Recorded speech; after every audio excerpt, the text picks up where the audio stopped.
नमो अरिहन्ताणं नमो सिद्धाणं नमो आयुर्याणं नमो वज्रायाणं नमो गुरुवे सर्वसाहुणम् मोक्षमार्गस्य नेतारम् भेत्तारं परममुह्यताम् ज्ञातारं विश्वतत्त्वानां वन्दे तद्गुणलब्धये। तत्वार सूत्र ग्रंथ के दूसरे अध्याय में 5 भाव समझ रहे हैं। 5 भाव कौन कौन से हैं? औपचारिक, क्षायी, मिस पारिणामिक है ना। इसमें हमने 4 भाव समझ लिए, औपशमिक, क्षायिक, क्षायोपशमिक और औदयिक। ये चारों ही भाव कैसे बताए हैं? कर्म की अपेक्षा से बताए हैं, यानी बाहर किसी प्रकार का निमित्त हो रहा है तब जीव में यह भाव पाए जा रहे हैं। जीव के भाव जो है पाए तो जीव की स्वयं की उपादान के कारण से ही पाए जा रहे हैं, लेकिन उसमें बाहरी कारण निमित्त है। तो ऐसा परिणाम जिसमें किसी भी प्रकार का बाहरी कारण निमित्त नहीं है, जीव में स्वयं से पाया जाता है, उसे कहते हैं पारिणामिक भाव। ऐसा 5वां भाव है। कर्मों की उपाधि से रहित है, कर्म का किसी भी प्रकार से कोई संबंध नहीं है, कर्म के कारण से नहीं है, जीव में स्वयं के कारण से। जीव का स्वभाव ही इस प्रकार से है कि उसमें यह पारिणामिक भाव पाया जाता है। द्रव्य का स्वभाव रूप जो है वो अपन कह सकते हैं। तो यह पारिणामिक भाव 3 प्रकार का बताया: जीवत्व, भव्यत्व और अभव्यत्व। जीवत्व पारिणामिक भाव का मतलब क्या है? चैतन्य परिणाम। ये चैतन्य मतलब जब बोलते हैं तो सिर्फ ज्ञान नहीं लेना चैतन्य में। चैतन्य यानी ज्ञान प्लस दर्शन, दोनों चीजों को मिलाकर जब साथ में कहा जाता है तो उसे कहते हैं चैतन्य। जीव की जितनी भी पर्याय हो रही हैं उसमें ज्ञान दर्शन का कार्य दिखता है, जो अपनी ज्ञान दर्शन गुण है और उसमें हम जान रहे हैं ना, सामान्य प्रतिभास हो रहा है, तो जो जाना वो क्या हो गया? पर्याय है ना, कार्य हो गया। तो हमारे हर समय जीव की जो पर्याय है, कोई सा भी जीव हो, चाहे सिद्ध हो, अरहंत हो ना, 5 परमेष्टि ले लो या संसारी जीव ले लो, निगोदिया जीव ले लो, इन सभी के यह चैतन्य परिणाम तो पाया ही जा रहा है और इसके लिए कोई कारण नहीं है। द्रव्य पुद्गल के कारण से जीव में चैतन्य परिणाम है, धर्म आकाश द्रव्य के कारण से है, ऐसा कुछ नहीं है। किसी कर्म के कारण से भी नहीं, जीव में स्वयं से है। जैसे पानी है तो पानी में जो शीतलता का स्वभाव है, तो यदि हमें उसे गर्म करना है तो उसके लिए हमें प्रति समय क्या करना पड़ेगा? अग्नि देनी पड़ेगी। तो इसी तरह से जो 4 परिणाम है उसमें कर्मादि का निमित्त है, तब वह परिणाम बने हैं। लेकिन ये जो पारिणामिक भाव है इसमें किसी भी प्रकार का कर्म का संबंध नहीं है, स्वभाव से। जल को शीतल करना है तो क्या करना है? हम अग्नि बंद कर देते तो अपने आप शीतल हुआ ना, उसको कुछ कारण नहीं चाहिए उसके लिए, वो स्वभाव से शीतल है। तो इसी प्रकार से जीव में चैतन्यता जो है वो स्वभाव से पाई जा रही है, उसके लिए बाहरी किसी अन्य द्रव्य की, किसी पदार्थ की कोई आवश्यकता नहीं। तो यह कैसा है? अनादि अनंत भाव है। अनादि से, जब से जीव है तब से यह भाव उसमें पाया जा रहा है और जब तक जीव रहेगा, यानी जीव कभी नष्ट होने वाला नहीं है, तो उसका यह भाव भी कैसा है? अनंत काल तक रहने वाला है, कभी नष्ट नहीं होने वाला है। ठीक है, तो इस तरह से ये चैतन्य जो जीवत्व जो परिणाम है, जीव का पारिणामिक भाव है। फिर इसके अलावा 2 भाव और बताए, भव्यत्व और अभव्यत्व। भव्यत्व अभव्यत्व का मतलब क्या बताया? भव्यत्व यानी सम्यक दर्शन प्रकट करने की योग्यता। जैसे कि अभी आप आ रहे हैं तो आपने उपदेश सुना और सुनकर के आप सच्चा श्रद्धान किया और सम्यक दर्शन आप प्राप्त कर लोगे। तो प्राप्त कौन कर पाएगा? कि जिसमें योग्यता होगी वही प्राप्त कर पाएगा। जैसे कि मिट्टी है और बालू रेती है, तो मिट्टी से हम घड़ा बना सकते हैं, बालू रेती से घड़ा नहीं बना सकते। साधन तुम सब मिला रहे हैं, ना, पानी भी है, चाक भी है, कुम्हार भी है, जो जो चीज हमें घड़ा बनाने के लिए चाहिए वो सब है, हमारा बस मटेरियल डिफरेंट है। ऐसा होने पर भी बालू रेती से घड़ा बन जाएगा क्या? क्यों नहीं बनेगा? क्योंकि उसमें योग्यता नहीं है। उसी प्रकार से अभव्य जीव और भव्य जीव दोनों ही जीव है, दोनों में ही जीवत्व भाव पाया जा रहा है। लेकिन ऐसा होने पर भी ना, निमित्त भी अपन सेम मिला दो, ऐसा होने पर भी एक जीव जो है वो तो क्या कर लेगा? सम्यक तो प्राप्त कर लेगा, उसमें योग्यता है ना। भले ही मिट्टी खेत में पड़ी, हम उससे घड़ा नहीं बना रहे, लेकिन उसमें योग्यता है कि नहीं, मिट्टी से घड़ा बन सकता है। और यह जीव जो है सम्यक दर्श अभव्य जीव, उसके क्या है? योग्यता ही नहीं है। वो पदार्थ मटेरियल इस प्रकार का है कि उसको बाहर में कितना भी संयोग आदि मिल जाए, उसकी वैसी पर्याय ही प्रकट नहीं होगी। इसको कल उदाहरण से समझा था, मोठ से, मोठ और मूंग होते ना, तो उसमें हम सिजाते हैं उसको कुकर में, तो कितनी भी सीटी ले ले तो दूसरे तो भले ही एकदम दाल जैसे एक जैसे हो जाएंगे, लेकिन कुछ एक दाने ऐसे रहते हैं जो खड़े की खड़े ही रहते हैं, हम कितना भी उनको सिजो दो। तो ऐसा क्यों हुआ?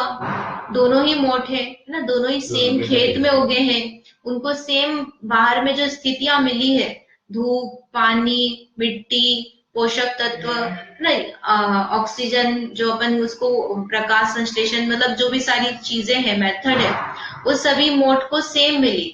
लेकिन ऐसा होने पर भी यह कैसा है? कुछ सीज गए और कुछ नहीं सीजे।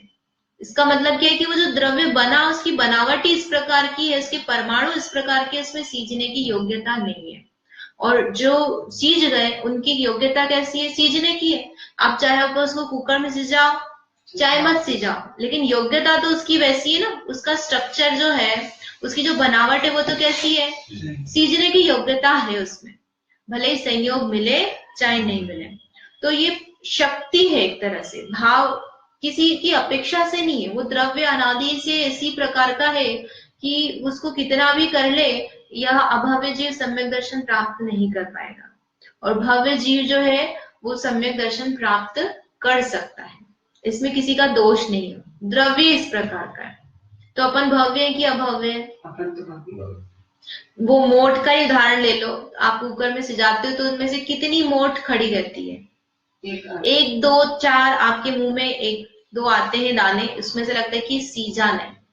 मोस्टली आप 95-99% जो चीजें होती वो तो सीज जाती है, ये दो चार दाने ऐसे रहते हैं जो खड़े रहते हैं, वो खड़े की खड़े रहते हैं। तो इसी तरह से जो जीव है, अनंतानंत जीव तो कैसे हैं?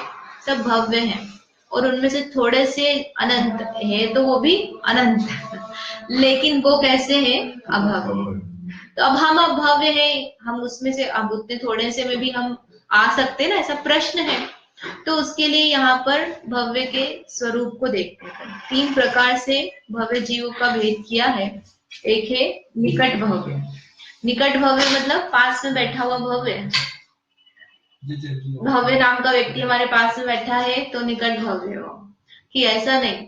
निकट भव्य यानी कि जो अभी जिसे भगवान के वाणी में रुचि आ गई है, आत्मा के संबंध में जिसे रुचि जिज्ञासा जागृत हो गई है, कैसे मैं सुख प्राप्त करूं, कैसे मैं मोक्ष को जाऊं, मेरा स्वरूप क्या है, क्या ये शरीर जो जन्म मिला है क्या यही है, क्या यही भव है या इसके बाद भी रहेगा, इस तरह की जिज्ञासा जिसको हुई है, और जिनेंद्र भगवान के वचनों में जिसको श्रद्धा आई है, मतलब ये भगवान जो कह रहे हैं सही है, ये अच्छी बात बता रहे हैं, अपने कल्याण की बात बता रहे हैं, तो जिसको इस प्रकार की रुचि उत्पन्न हुई है ना, भगवान के वचनों में अभी श्रद्धा हो गई है कि ये सब सही है, करने लायक है।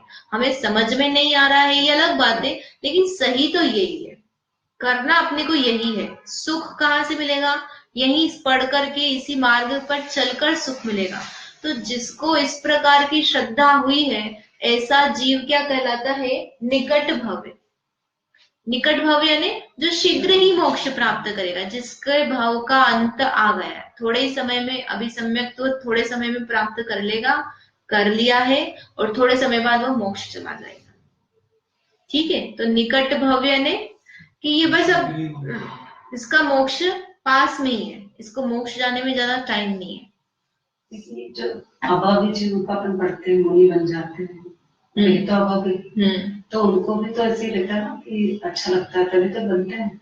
तो कषाय मंद हो रही है, पुण्य परिणाम कर रहे हैं, तो अच्छा तो लगेगा ही ना। हमने लब्धि में भी समझा कि 5 लब्धि उसमें से प्रायो की लब्धि तक अभव्य जा सकता है, लेकिन उसके बाद वह उस तरह का परिणाम पाया ही नहीं जाएगा, उसकी वैसी शक्ति नहीं उसमें, आत्मा में उस प्रकार की पर्याय करेगा तो उसका व्यर्थ नहीं है ना।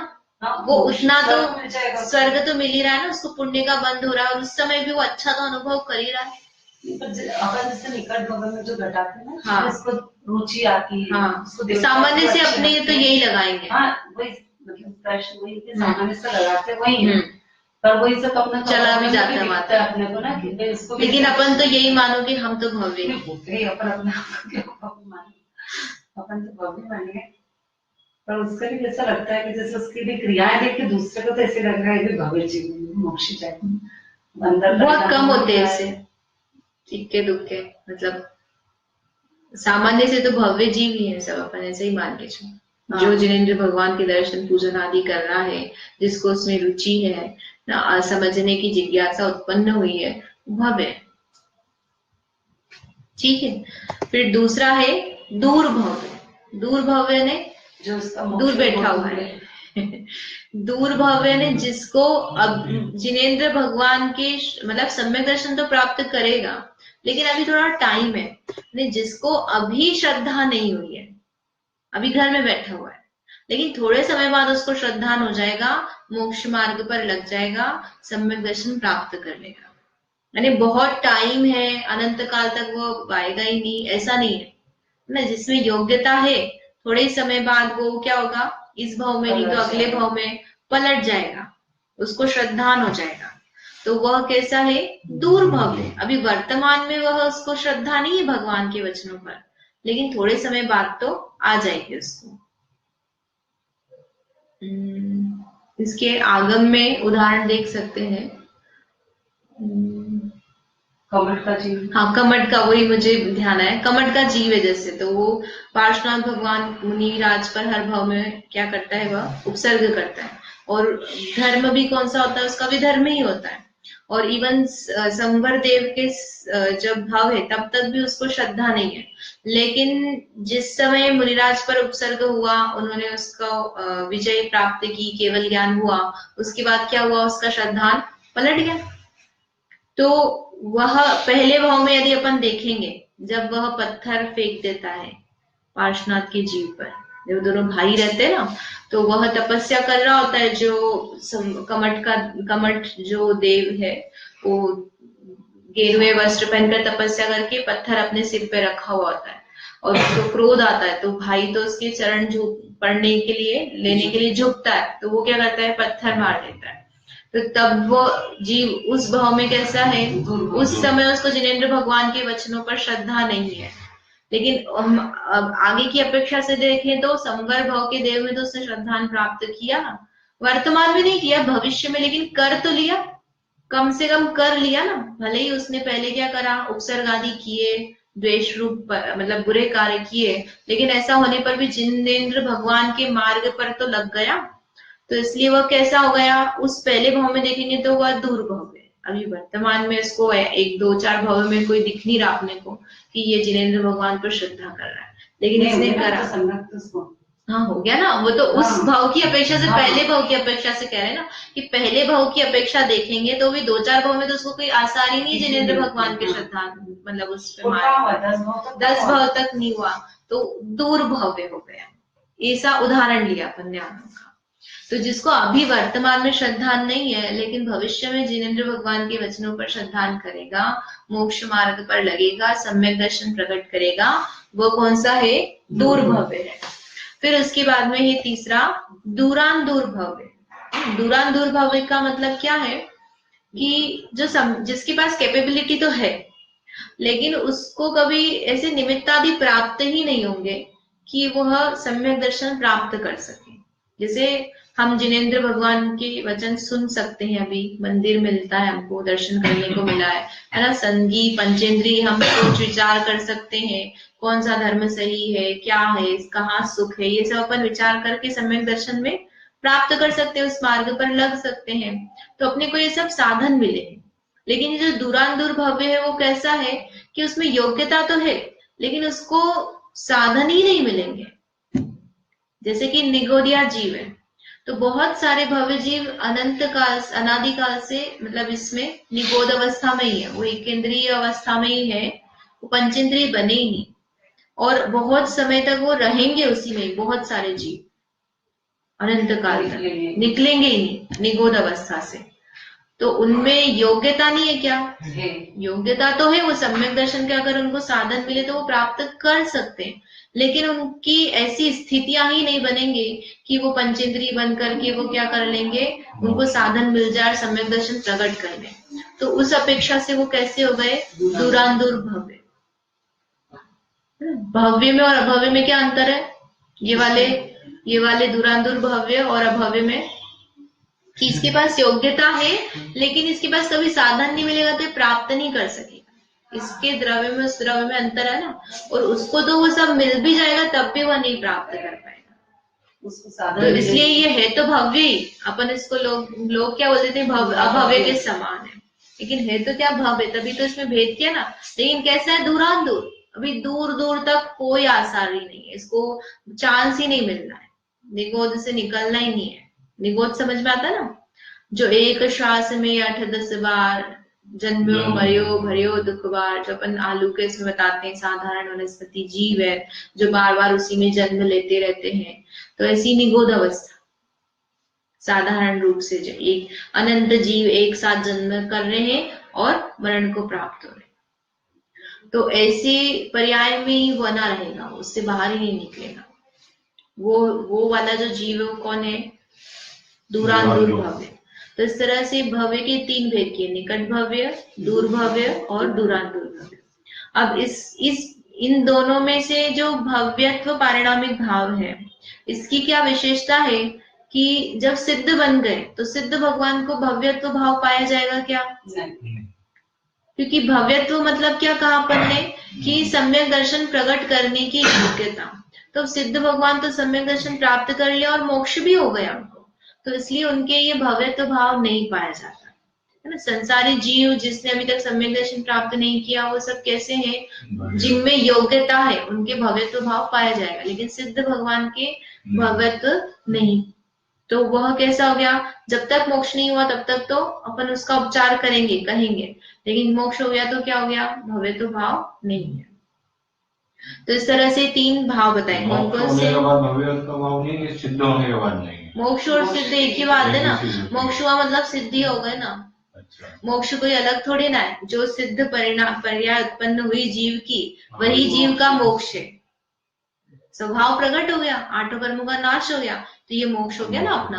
वहां जाएंगे वो मोक्ष हो गया, वो तो अपन ने समझ रखा है कि वो वहां जाते हैं, लेकिन मोक्ष तो यही हो गया। उस समय जब शरीर आदि से रहित होकर आत्मा गमन कर रहा है तभी उसका मोक्ष हो चुका है। मोक्ष यानी क्या? सुख की प्राप्ति होना, बस इतना अपने को ध्यान रखना। मोक्ष यानी सुख, ये संसारी सुख नहीं, जो स्वभाव का सुख है वो वाला सुख प्राप्त होना। तो ये पारिणामिक भाव 3 प्रकार का बताया, जीवत्व, भव्यत्व और अभव्यत्व। अब ये अपने 5 भाव हो गए। इसमें कुछ प्रश्न आप लोगों को, फिर अपन आगे चलते हैं। उनको पढ़ने से क्या फायदा? वो तो है ही। अब इसमें क्या है, एक सामान्य से अपन कर्म आदि की अपेक्षा से विचार कर लेते हैं। तो औपशमिक भाव है, उसमें कर्म का क्या होता है? उपशम होता है ना। शायिक भाव में कर्म का क्या होता है? क्षय। बंध से, उदय से, सत्ता से, हर जगह से कर्म क्या हो जाता है? नष्ट हो जाता है। फिर शायोक्षमिक भाव में कर्म का क्या होता है? क्षयोक्षम। क्षयोक्षम में 3 चीजें बताई है ना, सर्वघाती का उदयाभावी क्षय और सदवस्था रूप उपशम, और देशघाती का उदय।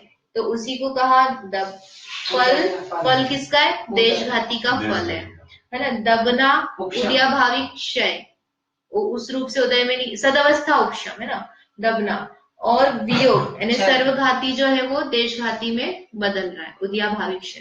तो इस तरह से मिश्र में कर्म का क्षयोक्षम, औदैहिक में कर्म का उदय है, और पारिणामिक में कुछ भी नहीं है ना, कर्म का कोई संबंध नहीं है।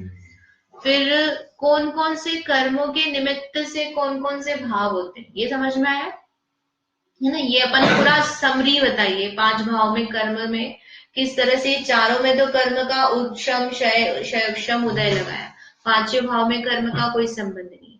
अब कौन इन चारों में यदि कर्म का संबंध लगाए तो कौन कौन से कर्म से भाव कौन सा बन रहा है वो बताते हैं।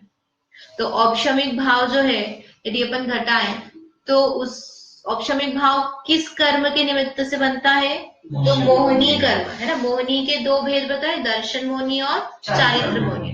तो दर्शन मोहनीय के उपशम पर क्या होता है, औपशमिक सम्यक, और चारित्र मोहनीय के उपशम से क्या होता है, औपशमिक चारित्र।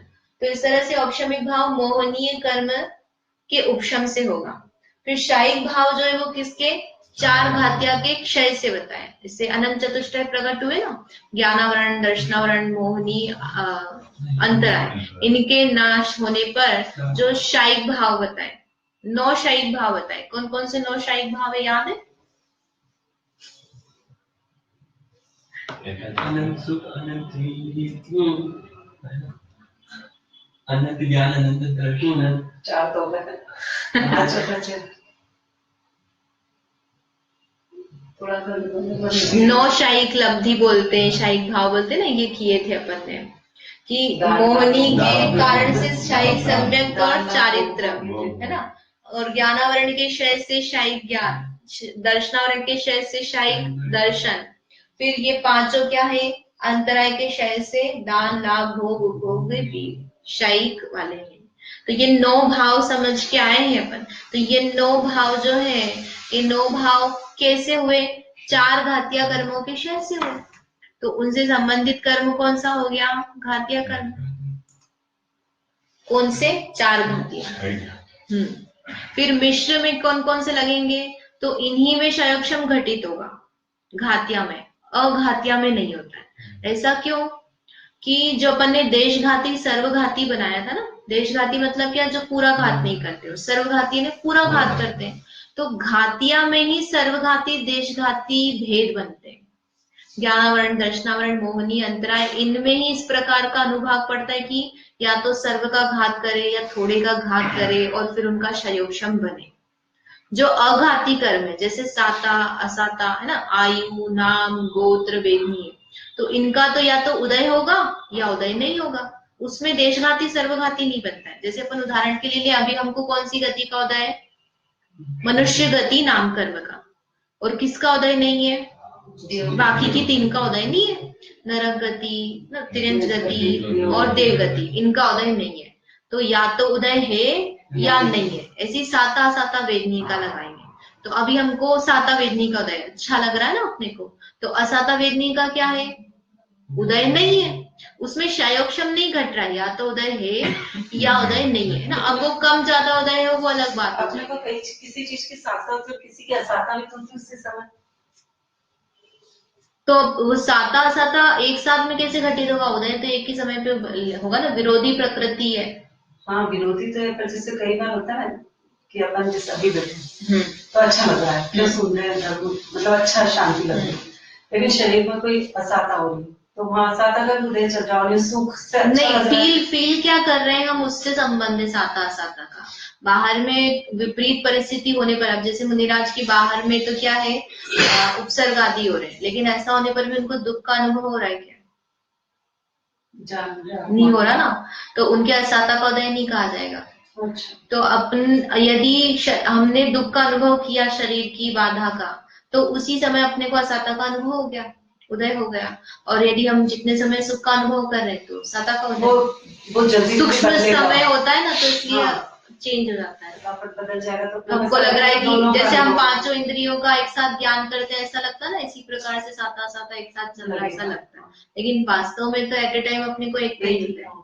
तो बताना तो ये चाह रहे थे हम कि जो ये है क्षयोक्षम है, क्षयोक्षम किस में घटित होता है, घातिया में होता है, अघातिया में नहीं होता है। अघातिया में क्यों नहीं होता, क्योंकि उसमें देशघाती सर्वघाती का अनुभाग नहीं पड़ता है ना, इसमें ही सर्वघाती देशघाती का अनुभाग पड़ता है।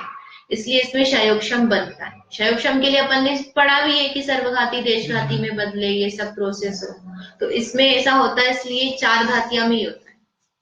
फिर उसके बाद में औदयिक है, तो औदयिक सभी का बन जाएगा, जैसे केवल ज्ञानावरण का उदय है, फिर उसके बाद में दर्शनावरण का उदय है, निद्रा निद्रा का उदय है, अवधि ज्ञानावरण का उदय है, मनपर्य ज्ञानावरण का उदय है। तो ऐसे 8 कर्मों में लग जाता है। तो ये कर्म से संबंधित बताए। मोहनीय के उपशम से औपशमिक भाव बनेगा, है ना। चार घातिया के क्षय से शायिक भाव, फिर चार घातिया के क्षयोपशम से शायोपशमिक, और 8 कर्मों में औदयिक भाव लग जाता है। ये इन चारों में घटाया, इसमें क्यों नहीं घटाया? क्योंकि यहाँ पर है ही नहीं ना, कर्म से रिलेशन ही नहीं है। अब कौन सा भाव किस किस को पाया जाता है, हमने ये तो समझ लिया। अब हमको इनमें से कौन कौन सा भाव है यदि अपन लगाए तो? अभी और परिणामिक औदयिक भाव तो है ना। नरक गति का उदय है, सबसे सॉरी मनुष्य गति का उदय है, तो ये तो दिख ही रहा है अपने को कि औदयिक भाव तो अपने चल ही रहे। क्रोध का उदय है, वेद का उदय है, तो ये भाव अपने पाए जा रहे हैं, तो इसका मतलब मुझे औदयिक भाव है, यानी संसारी जीव को औदयिक भाव पाए जाएंगे। और कौन सा भाव है? मति शुद्ध ज्ञान का क्षयोक्षम चल रहा है, अंतराय का क्षयोक्षम चल रहा है, दर्शनावरण आदि का क्षयोक्षम चल रहा है, तो शायोक्षमिक भाव भी है। 2 भाव हो गए। और कौन सा है? पारिणामिक भाव, जीवत्व भाव तो है ना, और भव्यत्व भी है, तो ये भाव हमको पाए जा रहे हैं। अब कर्म का क्षय भी नहीं है और उपशम भी नहीं है, तो हमें वो 2 भाव नहीं पाए जा रहे। तो इसी तरह से अपन को लगाना है। तो सामान्य से अपन देखते हैं, सबसे पहले लिया है पारिणामिक भाव। तो पारिणामिक भाव किसको पाया जाएगा? सभी को पाया जाएगा ना, जीव जितने भी हैं। अपन ने बताया ना, इसके लिए किसी कर्मादि की जरूरत नहीं है। तो यदि वह जीव है तो उसमें ये तीनों भाव में से 2 भाव तो रहने ही रहना, जीवत्व और भव्यत्व। भव्यत्व में से एक सिद्ध, हाँ सिद्ध, तो एक पारिणामिक भाव तो बनना ही बनना है। बनना मतलब रहेगा ही, सही, नेसेसरी है। तो इसलिए पारिणामिक भाव तो सभी में हो गया। 1 इंद्रिय, 2 इंद्रिय, 3 इंद्रिय, सूक्ष्म, बादर, न पृथ्वी, जल, अग्नि, वायु, वनस्पति, फिर पंचेंद्रिय, संगी, असंगी, संसारी, अरहंत, सिद्ध, सभी में क्या पाया जा रहा है? पारिणामिक भाव तो सभी में पाया जा रहा है। फिर औदयिक भाव यदि देखेंगे, ये औदयिक है ना, तो औदयिक भाव किसमें पाया जा रहा है? तो समस्त संसारी जीवों में पाया जा रहा है। संसारी जीव में कौन कौन आते हैं? 1 इंद्रिय, 2 इंद्रिय, 3 इंद्रिय, तीनों कौन आते हैं संसारी जीव में? अपन संसारी है कि नहीं है? मुनिराज, अरहंत भगवान और सिद्ध भगवान। तो बस सिद्ध को छोड़ करके जितने भी जीव हैं वो सब क्या हो गए? संसारी। जितने भी शरीर सहित जीव है वो सब क्या है? संसारी है। तो जब तक शरीर है तब तक क्या पाया जा रहा है? कर्म का उदय पाया जा रहा है। तो इसलिए वहां पर क्या बन जाएगा? औदयिक भाव। ठीक है। उसके बाद में है शायोपशमिक भाव है। तो ये शायोपशमिक भाव अपन ने क्या देखा? कितने कर्मों के संबंध से? 4 घातिया कर्मों के संबंध से है। तो ये 4 घातिया कर्म कब तक रहते हैं? 12 जब तक अरहंत नहीं बन जाते, है ना। अरहंत को अपन ने कैसी परिभाषा याद की है? जो 4 घातिया कर्म जो 4 घातिया कर्मों का नाश कर अनंत चतुष्टय रूप प्रकट हुए, तो अरहंत बन गए। इसका मतलब अब वहां पर क्षयोपशम नहीं बन रहा है, या तो उदय है या क्षय है ना। औदयिक भाव तो उनके पाया जा रहा है, तो औदयिक है या क्षयोपशम है? क्षयिक है, तो क्षयोपशम उनके नहीं पाया जा रहा। तो क्षयोपशम कब तक पाया जाएगा? कि उसके पहले तक के जो मुनिराज हैं, जो बस अभी केवल ज्ञान प्राप्त करने वाले हैं, वो तो अपने 1 इंद्रिय से लेकर के 12वें गुण स्थान वर्ती, उनको कहते हैं 12वां गुण स्थान, जिसके बाद अब बस वो अरहंत बनने वाले हैं। तो वहां तक के जीवों को कौन सा भाव पाया जाएगा? शायोपशमिक भाव। यानी संसारी जीवों में भी सबको शायोपशमिक भाव नहीं पाया जा रहा है। किसको नहीं पाया जा रहा है? तो अरहंत को नहीं पाया जा रहा है। तो अपन नास्ती से देखेंगे तो अरहंत और सिद्ध को आप माइनस कर दो, किसमें से? समस्त जीवों में से। तो उतने सब जीवों को शायोपशमिक भाव पाया जा रहा है। ठीक है। फिर उसके बाद में शायिक भाव है, तो वो किस किस को पाया जाएगा? सिद्ध भगवान को, अनंत को और शायिक सम्यक दृष्टि, यानी जिसने अनंतानुबंधी 4 और दर्शन मोहनी की 3 का क्षय कर दिया है ना। क्या करा? रोहित समझ में आ रहा है ना? अपन सम्यक दर्शन के लिए कितनी प्रकृतियों का ऑप्शन बताते हैं? 7, है ना। क्षय के लिए भी क्या करना है? इन 7 का क्षय होना चाहिए। तो यदि किसी जीव ने क्षय कर दिया है तो उसके शायिक सम्यक दर्शन पाया जा रहा है, तो शायिक भाव बन जाएगा। तो यानी किसी अपने जैसे जीव को भी शायिक भाव पाया जा सकता है। जैसे अपन राजा श्रेणी के लिए बोलते हैं, राजा श्रेणी कभी कहाँ पे है? नरक में, लेकिन वो कैसा है? सम्यक दृष्टि है ना। अगले भाव में तीर्थंकर बनेगा, तो उनके शायिक भाव पाया जा रहा है कि नहीं? पाया जा रहा है। तो इस तरह से अरहंत, सिद्ध और इसके अलावा संसारी जीव कौन से? जिनको शायिक सम्यक दर्शन है उनको भी शायिक भाव पाया जा रहा है। फिर इसके बाद में है अब औपशमिक भाव। तो औपशमिक भाव किस किस को पाया जाएगा? अब अपन इसमें कैटेगरी नहीं डाल सकते कि अरहंत सिद्ध ऐसा, जिसको उपशम किया है, कोई से भी मुनिराज हो गए या जीव हो गया, ये गृहस्थ, मुनिराज, व्रती, इनने जिनने भी उपशम किया उसको औपशमिक भाव पाया जाए। अरहंत सिद्ध नहीं होगा। क्यों नहीं होगा? क्योंकि उनने तो कर्मों का क्षय ही कर दिया है, तो उनके तो ये भाव पाया ही नहीं जाना है। तो किस किस के पाया जाएगा? कि संसारी जीवों में जो गृहस्थ है, व्रती है या मुनिराज है, इनमें से किसी को पाया जाएगा। तो अगर एक्चुअल में देखा जाए तो किसको पाया जा रहा है? कि जो उपशम कर रहा है, किसका? औपशमिक सम्यक्त्व या औपशमिक चारित्र वाले जो जीव है उनके ये औपशमिक भाव पाया जाएगा। आया समझ में? किसको पाया जा रहा है? फिर से देखते हैं। पारिणामिक भाव किसको पाया जाएगा? सबको पाया जाएगा। औदैहिक भाव सिद्ध को छोड़ दो, फिर सबको पाया जाएगा। फिर शायौक्षमिक भाव अरहंत सिद्ध को छोड़ दो और सबको पाया जा रहा है। और शायिक भाव तो अरहंत, सिद्ध और शायिक सम्यक दृष्टि को पाया जा रहा है। और औपशमिक भाव औपशमिक सम्यक्त्व और औपशमिक चारित्र वाले जीवों को पाया जा रहा है। तो इस तरह से ये 5 भाव बताए। अब इसमें दो चीजें और बची है। एक तो बचा है काल, कि कौन सा भाव कितने समय तक रहेगा, और इसमें से कौन सा भाव अच्छा है, ग्रहण करना चाहिए, हेय है, कौन सा उपादेय है, और लाभ बचे हैं। तो ये अपन अगली क्लास में करेंगे। इसमें कुछ प्रश्न है? अभी ये तो समझ में आ रहा है ना भाई साहब? ये भी इन लोगों के लिए एक पहली बार का तो थोड़ा टफ पड़ता है, 2-3 बार सुनने। 5 भाव थोड़े से टफ पड़ते हैं। 5 भाव अभी जो आएगा अब सरल आएगा। पर कभी भी सोचो ऐसा कि टफ है तो नहीं सुनना शुरू करो तो कभी भी समझ नहीं आएगा। वही तो पहली बार सुन रहे हो ना, तो इसलिए थोड़ा टफ लग रहा है। तो ऐसा तो समझने 2-3 बार वो रिपीट होता है। हाँ, बस फिर समझना। सबसे सरल पारिणामिक भाव। हाँ भव्य भव्य तो उसमें बहुत सरल है, और जीवत्व में भी अपन समझा हुआ है, तो इसलिए इतना डिफिकल्ट नहीं है। कर्म का कुछ कारण नहीं है ना, समझना नहीं है, उसमें लगाना नहीं, इसलिए सरल है। तो सुनते ठीक है। जावाणी के ज्ञान ते सुझे लोका लो, सोवाणी मस्तक नो सदा देखो।